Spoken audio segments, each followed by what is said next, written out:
Welcome. এর আগের ভিডিওতে আমরা শিখেছি কিভাবে জেডি বা জব ডেসক্রিপশন লিখতে হয়। আজকে আমরা দেখব জেডি এর সেন্টেন্সগুলো লেখার পরে তা কিভাবে সাজাতে হয়। আর এই সাজানোর জন্য আমরা বহুল আলোচিত এবং প্রুভেন ওয়ে পিডিসিএ সাইকেলের সাহায্য নিব। তো এই হচ্ছে সেই পিডিসিএ সাইকেল বা প্ল্যান ডু চেক অ্যাক্ট। এটি হচ্ছে কন্টিনিউয়াল ইমপ্রুভমেন্টের একটি টেকনিক। একটি উদাহরণ দিলেই আপনাদের কাছে পিডিসিএ সাইকেল জিনিসটা ক্লিয়ার হবে। আমরা যারা এসএসসি বা এইচএসসি পরীক্ষা দিয়েছি তারা পরীক্ষার আগে একটা রুটিন করে পড়তাম। ধরেন আপনি প্ল্যান করলেন ডেইলি আপনি 6 ঘন্টা লেখাপড়া করবেন। এরপর আপনি কি করতেন? আপনি 6 ঘন্টা লেখাপড়ার চেষ্টা করতেন, ডু ফেস। এরপর আপনি চেক করলেন যে ডেইলি 6 ঘন্টা আপনি পড়তে পারছেন কি পারছেন না।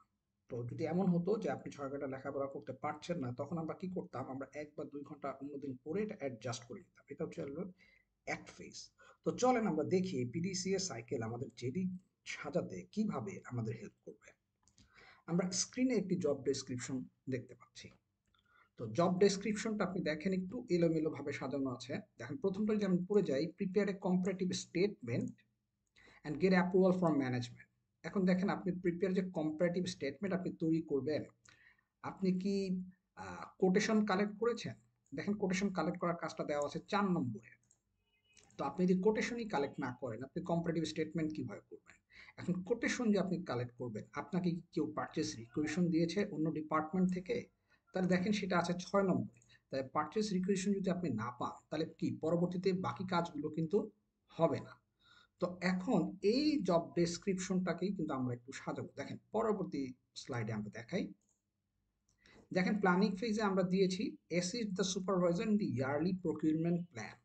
এরপরে দেখেন ডু ফেজে কালেক্ট পারচেজ রিকুইজিশনস, তাহলে আপনি রিকুইজিশন কালেক্ট করবেন। এরপরে কালেক্ট কোটেশন।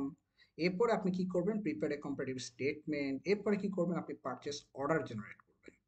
ঠিক তেমনিভাবে আপনি চেক ফেজে কিছু কাজ করবেন, monitor the delivery of materials to the respective locations.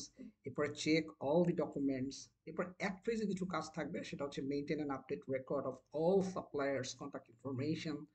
এরপরে জেনারিক একটা কাজ থাকবে যে any other task assigned by the supervisor. দেখেন আপনি আপনার গত স্লাইডে যেই লেখাগুলো ছিল যে একটু ডিসঅর্ডারলি সাজানো, সেটাকেই আমরা একটু অর্ডারলি সাজিয়ে নিয়েছি প্ল্যান ডু চেক অ্যাক্টের মাধ্যমে। এভাবে করে কিন্তু আপনি প্রতিটা জব ডিসক্রিপশন লেখার পরে আপনি কিন্তু সুন্দরভাবে সাজিয়ে গুছিয়ে নিতে পারবেন।